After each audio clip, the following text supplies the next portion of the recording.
Зоки-поки и летечките мечиња. Еден ден Зоки забележал нешто необично во шумата.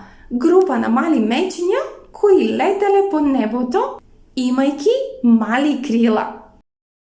Секој од нив имало шарени и блескави крилца кои создавале прекрасни искри на сонцето. Зоки се приближил и прашал: "Како можете да летате? Мечињата не можат да летаат." Едно од мечињата се насмевна и му одговори: "Нашите крила се магични и ги добивме од старата мудра баба мечка која живее во планините. Но само крила не се доволни сами по себе. Ние треба да научиме да ги користиме правилно и да бидеме внимателни." Зоки-поки беше фасциниран и побара да научи како да лета. Мечињата го поканиле да му се придружи на нивната летачка авантура и да научи некои од нивните вештини.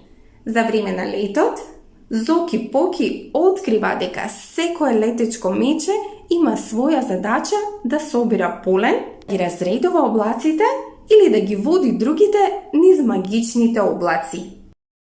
Меѓутоа, додека летале, се случи непредвидена неволја. Голема бура започна да се приближува, а мечињата се изгубија во големите облаци. Зоки, иако немал крила, се покажал како храбар и мудар.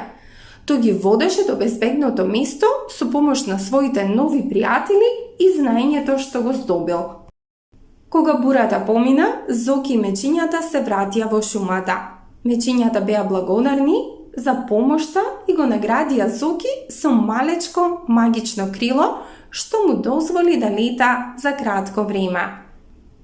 Зоки се врати дома, но ја чуваше важната лекција што ја научи денеска.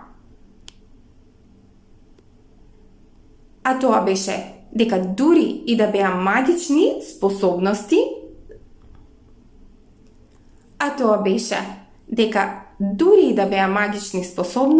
со храброст, мудрост и тимска работа можете да направите секакви чуда и да помогнете на другите.